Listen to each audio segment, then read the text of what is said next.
Hola, ya acercándonos a los últimos temas antes de este primer parcial, hoy vamos a hablar de los grupos protectores en síntesis orgánica. El uso de grupos protectores, como vamos a ver, es una estrategia para mejorar la selectividad, para hacer en algunos aspectos mejores nuestras síntesis orgánicas y nuestro diseño sintético, pero esto no va a ser gratis, va a venir a un cierto costo, como vamos a ver enseguida.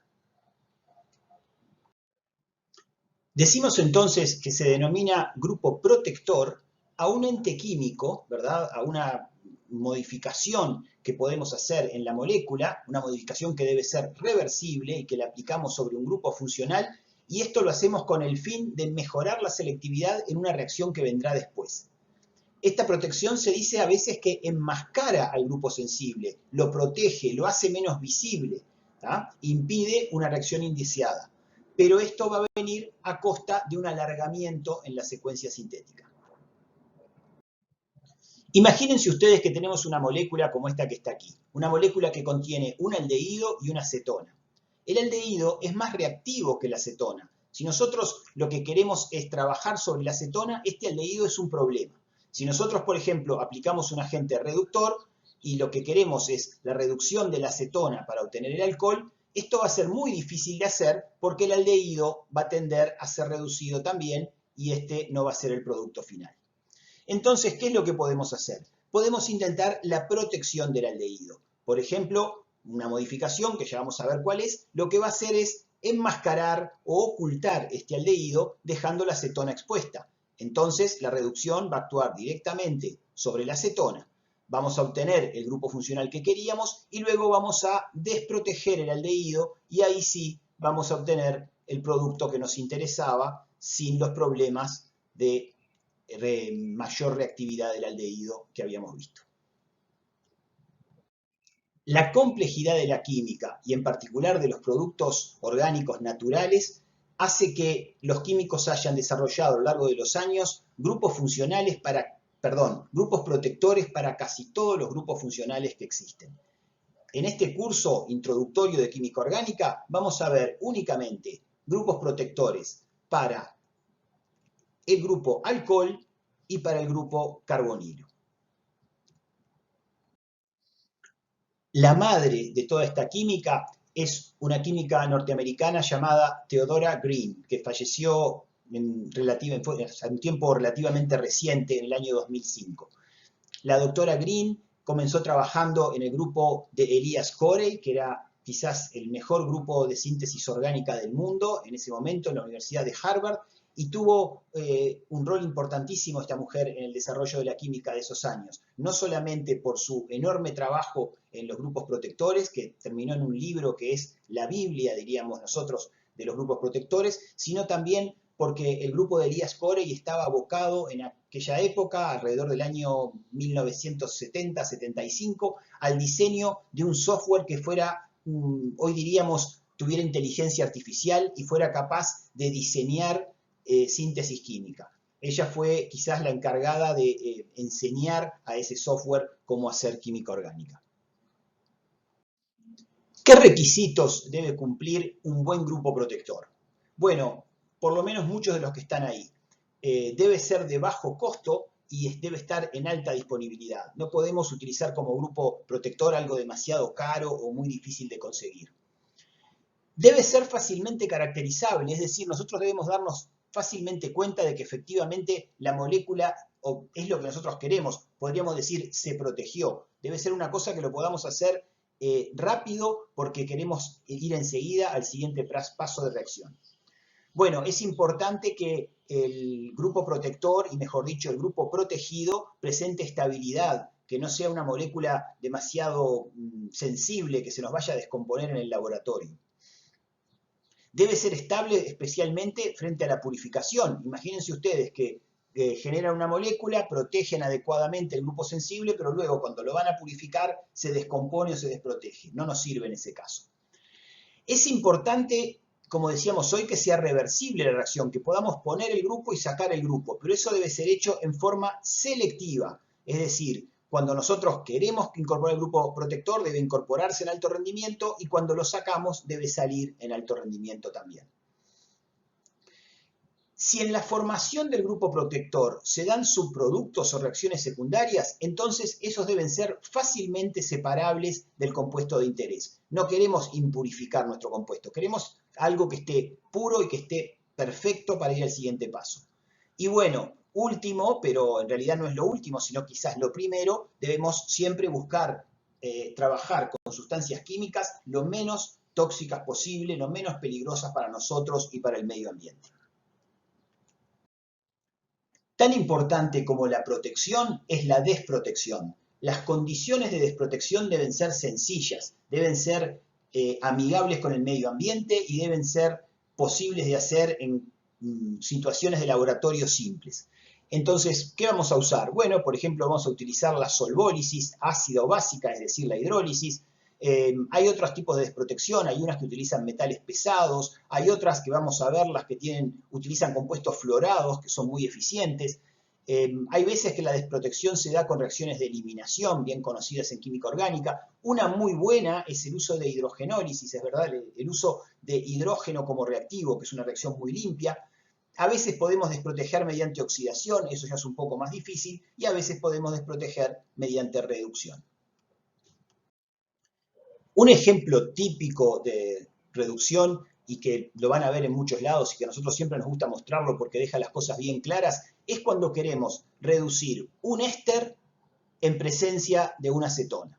Como ustedes saben, las cetonas se reducen más fácilmente que los ésteres. Si nosotros, por ejemplo, aplicamos borhidruro de sodio, entonces vamos a reducir el grupo carbonilo, pero no vamos a reducir el grupo éster. Pero si lo que queremos es reducir el éster sin tocar a la acetona, ahí estamos en problemas, porque lo único que reduce al éster es el hidruro de litio y aluminio, y él va a reducir ambos grupos. Quiere decir que esta es una reacción que no podemos hacer, al menos no en un solo paso. Pero si nosotros aplicamos una técnica de protección sobre la acetona, por ejemplo, una que vamos a estudiar enseguida, que es el uso de un diol para formar un cetal con la acetona, entonces obtenemos este compuesto que está aquí y que tiene a la acetona totalmente enmascarada. Ya la acetona no va a reaccionar fácilmente porque está enmascarada formando un cetal. Luego allí aplicamos nuestro reductor fuerte y vamos a reducir el éster para obtener el alcohol. Y luego, mediante una reacción de hidrólisis ácida o solvólisis ácida, liberamos nuevamente la acetona que estaba protegida y ahí sí obtenemos lo que queríamos, la reducción del grupo éster en presencia del grupo carbonilo. Como ya adelantábamos en la imagen anterior, los mejores grupos protectores para compuestos carbonílicos, para aldehídos y cetonas, son los dioles. ¿Por qué los dioles? Porque los dioles van a reaccionar con compuestos carbonílicos para dar cetales. Y los cetales, estos compuestos que están aquí, en particular los cetales cíclicos, van a ser inertes frente a bases fuertes, van a ser inertes frente a agentes reductores, van a ser, supongamos que tuviéramos aquí un protón en alfa y que por lo tanto iba a reaccionar fácilmente con una base, muy bien, ese protón en alfa, ahora que está al lado de un carbonilo protegido, va a haber perdido su acidez. Luego podemos recuperar el grupo carbonilo mediante una reacción de solvólisis que es muy eficiente, muy limpia, generalmente da casi un 100% de rendimiento y eso nos va a dar de vuelta a nuestra acetona. ¿Qué tipo de dioles vamos a usar? Los más comunes por lejos son los 1,2 dioles, aunque también a veces se utilizan 1,3 dioles. En el caso de los 1,2 dioles, el producto es un cetal con un ciclo de 5 y en el caso de los 1,3 dioles, el producto es un cetal con un grupo de 6. ¿Cómo es esta reacción de protección mediante dioles? Bueno, el mecanismo es el mecanismo de formación de cetales, que ya conocen bien ustedes de Orgánica 101, pero vale la pena repasarlo para este caso particular. Para empezar, sepamos que es un mecanismo que ocurre siempre en medio ácido. Aquí no vamos a ver aniones, vamos a ver, sí, cationes, vamos a ver reacciones tipo SN1. Cuando nosotros tenemos el grupo carbonilo y lo sometemos al medio ácido, entonces el grupo carbonilo se protona, dando lugar a un carbonilo protonado que es muy nucleofílico y por lo tanto luego puede ser atacado por el cetal en una reacción nucleofílica. Eso va a dar lugar entonces a esta especie que va a ser un intermediario cargado, hay una ácido-base interna donde el protón pasa al hidroxilo, se forma una molécula de agua que es un buen grupo saliente, este grupo saliente se va el agua, dejando un carbocatión estabilizado, y allí hay un segundo ataque del diol al carbocatión, y eso da lugar al éster cíclico protonado, que va a perder ese protón para dar el producto que queremos. Como vemos, hay un protón que se incorpora en el primer paso y hay un protón que sale en el último paso, por lo tanto es un mecanismo catalítico. Vean también que todos estos pasos son reversibles, son pasos de equilibrio. Si nosotros queremos realmente desplazar el equilibrio de la cetona al cetal, tenemos que empujar el equilibrio de alguna manera. Y la forma en que eso se hace es removiendo agua de la reacción. A medida que removemos agua, el equilibrio se va desplazando en esta dirección y el cetal que buscamos se va formando. ¿Cómo es el mecanismo de desprotección del cetal? Bueno, hace un momento dijimos en la formación que todos los pasos eran reversibles. Y si todos los pasos son reversibles, entonces para desproteger el cetal, lo único que tenemos que hacer es desplazar el equilibrio en la dirección opuesta. Y eso es exactamente lo que vamos a hacer. Vamos a tener el cetal que teníamos aquí, lo sometemos a condiciones ácidas otra vez, por lo cual se va a protonar el cetal, dando esta especie. Ahora aquí tenemos un oxígeno protonado, por lo tanto hay un grupo que fácilmente puede romper este enlace para quedar libre. Eso va a dar lugar a un carbocatión estabilizado que puede ser atacado por el agua para dar lugar a esta especie, y luego el agua en una ácido-base interna va a perder este protón, se lo va a transferir al diol, y el diol entonces va a salir como buen grupo saliente para dejar un oxonio bien estabilizado por resonancia, que al perder ácido va a dar lugar al carbonilo. Fíjense ustedes, comparen con la anterior, van a ver que son exactamente los mismos pasos, pero en la dirección opuesta. Antes, para que el equilibrio se desplazara hacia la formación del cetal, lo que hacíamos era remover agua, y eso iba desplazando el equilibrio y cada vez formando más cetal, iba dejando menos cetona en el medio. Ahora queremos ir en la otra dirección. Si antes removíamos agua, ¿qué es lo que hacemos ahora? Agregamos agua. Esta reacción se va a dar con gran exceso de agua. De hecho, va a ser una hidrólisis. Para aldehídos y cetonas tenemos relativamente pocas opciones de protección. Básicamente lo que tenemos que hacer es formar los cetales. En cambio, para los alcoholes tenemos cierta diversidad de grupos. El más evidente va asociado a una reacción muy común de los alcoholes, que es la reacción de acetilación o de formación de ésteres de acetato. Cuando nosotros hacemos reaccionar un alcohol cualquiera, especialmente primario y secundario, los alcoholes terciarios son menos reactivos, con anhídrido acético en presencia de una base orgánica, entonces este alcohol va a atacar al anhídrido y la reacción va a terminar en la esterificación del alcohol. En particular, como lo estamos esterificando con una unidad de acetato, esta reacción se denomina acetilación. El acetato es relativamente estable, pero en condiciones básicas acuosas se hidroliza para dar otra vez el alcohol más una molécula de acetato.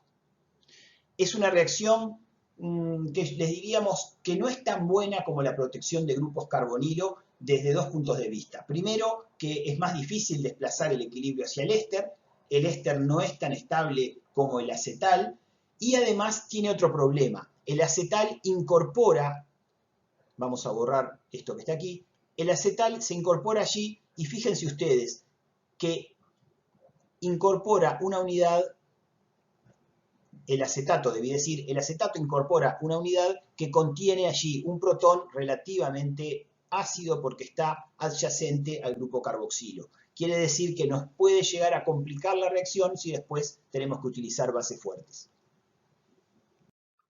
Una segunda opción que tenemos en lugar de usar ésteres es la de hacer simplemente éteres metílicos. Eso se hace a través de una reacción que ustedes vieron en Orgánica 101 que se llama la reacción de Williamson, y que si nosotros hacemos reaccionar un alcohol con ioduro de metilo en presencia de una base fuerte como el hidruro de sodio, entonces se va a desprotonar el alcohol va a atacar al metilo, el ioduro se va a ir como buen grupo saliente y lo que vamos a obtener es un alcohol metilado. Este alcohol es muy inerte, muy estable, mucho más estable que un acetato. El problema de la metilación es que para sacarnos de encima este metilo o para hidrolizar este enlace que está aquí, no es demasiado fácil. Vamos a tener que utilizar ácidos muy fuertes como el ácido bromhídrico o incluso el ácido iodídrico para poder liberar el alcohol. Y a veces el uso de estos ácidos tan fuertes puede perjudicar otras partes de la molécula que sean sensibles a los ácidos. Un caso particular de éteres que es bastante mejor que el éter metílico es el del éter bencílico, es decir, el éter, que es este que está aquí, donde lo que usamos para proteger al grupo alcohol no es un metilo, sino un bencilo. El éter bencílico se forma en forma muy similar al éter metílico. Utilizamos una base fuerte, otra vez el hidruro de sodio, eso nos genera aquí una carga negativa porque se lleva el protón, y luego la carga negativa ataca al carbono del bencilo y el bromo se va como grupo saliente. Podemos usar bromuro de bencilo o cloruro de bencilo. Esto nos va a dar entonces el éter bencílico. El éter bencílico se va a poder desproteger, va a ser tan estable como el metílico para muchas reacciones, pero lo vamos a poder desproteger selectivamente utilizando hidrógeno en presencia de paladio. El hidrógeno en presencia de paladio, cuando hay un alcohol bencílico, rompe este enlace que está aquí en una reacción que se llama de hidrogenólisis. No hay que confundir la hidrogenólisis ni con la hidrólisis ni con la hidrogenación. La hidrólisis es la ruptura mediada por agua, la hidrogenación es la adición de hidrógeno a un doble enlace, la hidrogenólisis es la ruptura de un éter bencílico por hidrógeno en presencia de paladio. Esta reacción es muy buena, pero también tiene una desventaja obvia que seguramente ustedes ya la pensaron, y es que el hidrógeno en presencia de paladio no es un reactivo demasiado selectivo. Imagínense ustedes que, por ejemplo, nuestro R2 contuviera un doble enlace. Eso sería un problema porque el hidrógeno reaccionaría con este doble enlace dando una reacción de hidrogenación. Así que los éteres bencílicos tampoco son una solución óptima. Ni los ésteres, ni los éteres metílicos, ni los éteres bencílicos son soluciones perfectas. Por eso los químicos han desarrollado otros grupos protectores que veremos a continuación.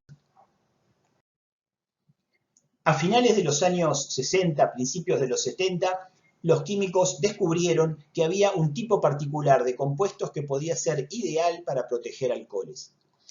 Los químicos sabían que el enlace que se forma entre el oxígeno y el silicio era un enlace particularmente fuerte. Era un enlace similar al de los éteres, que es el enlace entre oxígeno y carbono, pero era un poco distinto a su vez porque habían formas selectivas para romperlo mucho mejores que las que teníamos para romper éteres. En particular, los químicos se dieron cuenta que lo que precisaban era formar éteres de silicio, también llamados sililéteres, donde el compuesto que agregáramos fuera un átomo de silicio muy impedido, con muchos grupos grandes a su alrededor. Y así fue como luego de varios intentos se dieron cuenta que el mejor era este que está aquí, el llamado tert-butil dimetilsilano. El terbutil clorodimetilsilano, que es este que está aquí, va a ser el reactivo que se va a usar para formar el sililéter. Cuando hacemos reaccionar un alcohol con terbutil clorodimetilsilano, abreviado generalmente TBDMSCl o simplemente TBSCl, en presencia de imidazol, lo que se forma es un compuesto donde el oxígeno está unido al silicio y que se abrevia en general OTBS para evitar escribir toda esta molécula tan grande. Este compuesto va a ser estable frente a bases fuertes, va a ser estable frente a agentes oxidantes y se va a poder remover selectivamente cuando agregamos a este compuesto una sal de flúor o de fluoruro, en particular una sal orgánica que se llama fluoruro de tetrabutilamonio y se abrevia TBAF. Eso nos va a liberar el alcohol sin producir ningún efecto sobre el resto de la molécula. ¿Cómo es el mecanismo de formación de los sililéteres? Vale la pena verlo porque tiene aspectos muy interesantes. Recuerden que para empezar utilizamos una base específica que es el imidazol, un compuesto que es básico y relativamente nucleofílico. Cuando nosotros mezclamos el alcohol, que, como este por ejemplo, con imidazol, que es una base no demasiado fuerte, el alcohol va a entrar en equilibrio con un poco de alcóxido y un poco de imidazol protonado. Yo digo un poco porque esto va a ser siempre un equilibrio y en general este equilibrio no va a estar desplazado fuertemente hacia la derecha. Pero ese poco alcóxido que se forma va a ser suficiente para comenzar a atacar al silicio. ¿Por qué? Porque el silicio y el oxígeno tienen mucha afinidad. Es un poco de alcóxido que haya en el medio y inmediatamente se va a dar la reacción. Se ataca el silicio y el cloro, que es un buen grupo saliente, va a romper el enlace dejando el alcóxido unido al grupo sililante. Y vamos entonces a tener así nuestro alcohol protegido. Y en la reacción se va a liberar cloruro. Y aquí hay algo muy importante en esta reacción. El cloruro va a reaccionar en una reacción ácido-base con el imidazolinio que se había formado en el primer equilibrio. Y esta reacción va a dar lugar a un precipitado blanco totalmente insoluble en el medio de reacción. Como estos dos van a reaccionar y se va a formar este precipitado, el imidazolinio va a comenzar a desaparecer del medio de reacción. Y al desaparecer del medio de reacción, la reacción inicial de equilibrio se va a desplazar hacia la derecha, formando más alcóxido, que va a reaccionar con más cloruro de tetrabutilsilano, y eso, con más cloruro de terbutil dimetilsilano, y eso va a formar una mayor cantidad de alcohol protegido que se va a quedar disuelto en la reacción, mientras que la sal va a precipitar. Vamos a ver algunos ejemplos sencillos de aplicación de grupos protectores, o mejor dicho, de protección de grupos funcionales, y luego vamos a ver extensamente la aplicación de este tema en el último video, en el video de estrategia sintética. El primer ejemplo que tenemos es una molécula que contiene un carbonilo y un éster, ya la habíamos visto algo similar en otro ejemplo. Cuando hacemos reaccionar esta molécula con un diol, entonces el carbonilo va a dar lugar a un acetal y el éster va a quedar listo para reaccionar. Observen, es muy importante que el diol reacciona únicamente con aldehídos y cetonas, no reacciona con ésteres, si no, no serviría como grupo protector. Otro ejemplo interesante a ver es el caso que tenemos una cetona y un aldehído. Si hacemos esta reacción, la reacción de protección con mucho cuidado, agregando no un exceso del diol y usando condiciones lo más suaves posibles, vamos a poder hacer que se proteja el aldehído y no se proteja la cetona. Luego podremos hacer sobre esta cetona las reacciones que deseamos sin que el aldehído pueda interferir. Otro ejemplo más que tenemos aquí, nos parece interesante, es que fíjense, esta molécula que está aquí contiene una cetona y contiene dos grupos hidroxilos. Si hacemos reaccionar esta cetona con el 1,3-diol, entonces el producto que nos da va a ser este acetal que está aquí, o mejor dicho, un acetal con un carbono más que está aquí, y en cambio, si hacemos reaccionar esta cetona con un equivalente de cloro, terbutil, dimetilsilano, vamos a lograr la protección del alcohol primario y vamos a dejar intacto el alcohol secundario. Siempre los alcoholes primarios son bastante más reactivos que los secundarios y los secundarios son mucho más reactivos que los terciarios. Observen, por favor, que había un pequeño error en esta imagen. El compuesto que se forma aquí es un ciclo de 6, no un ciclo de 5. Y en el último ejemplo que tenemos, vamos a tener este compuesto que es un diol y vamos a someterlo a diversas reacciones de protección. Por ejemplo, si hacemos reaccionar este diol con hidruro de sodio y yoduro de metilo, vamos a tener la protección de los dos dioles, de los dos hidroxilos como metiléteres. Podríamos tal vez intentar con un solo equivalente y eso hacer que se protegiera únicamente el alcohol menos impedido. Pero en general esta reacción se va a usar cuando queremos hacer una protección exhaustiva, es decir, de todos los hidroxilos.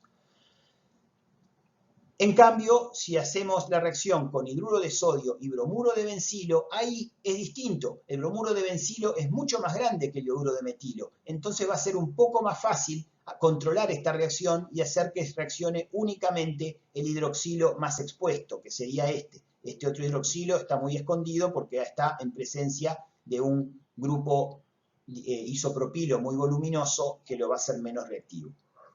Y finalmente, es interesante el ejemplo que está en último lugar. Si hacemos reaccionar nuestro compuesto, que es un diol, con acetona, entonces el diol va a reaccionar con la acetona y para formar un acetal.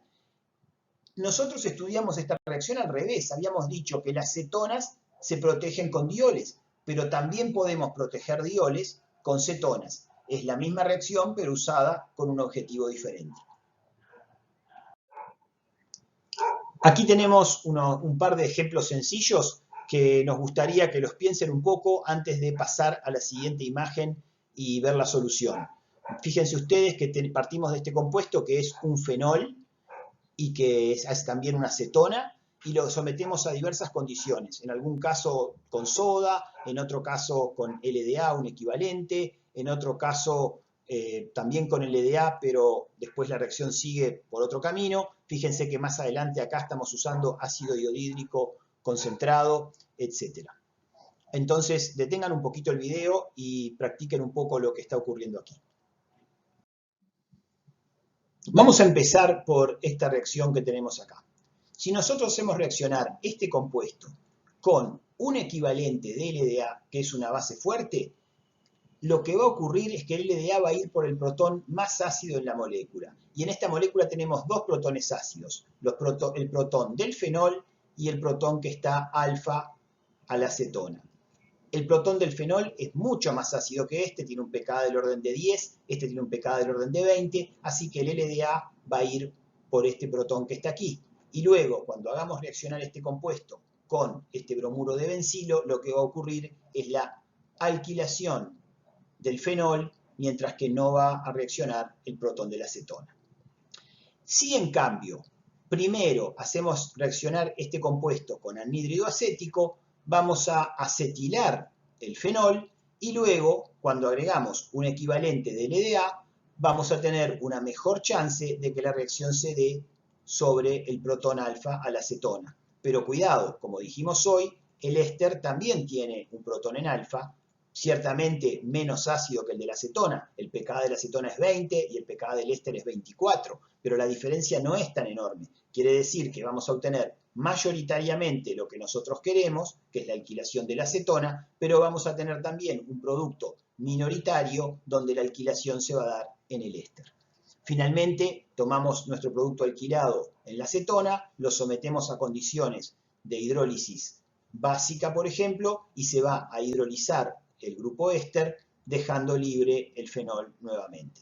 Como ven, es una reacción que nos permite obtener lo que nosotros queríamos, alquilar en la acetona, es mucho mejor que esta que estaba aquí, pero no es perfecta, ya que hay un componente minoritario que se formó durante la protección. Y en el ejemplo de arriba, lo que tenemos es la reacción de, vamos a borrar, de nuestro compuesto con soda y ioduro de metilo.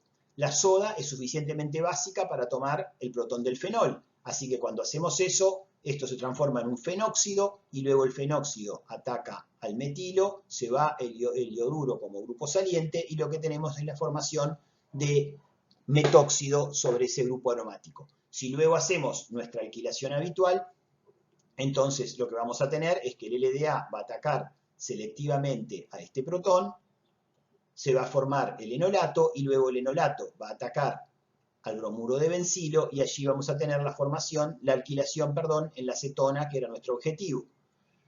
Nos queda todavía el desafío de quitar o liberar el fenol que está ahora enmascarado por el metoxilo. Y como es un éter metílico, vamos a usar un ácido fuerte concentrado como el ácido iodídrico y eso va a permitir que se libere este compuesto. ¿Cómo ocurre eso? Ocurre porque el ioduro va a atacar al metoxilo y todo el resto de la molécula va a salir como grupo saliente generando este compuesto que está aquí.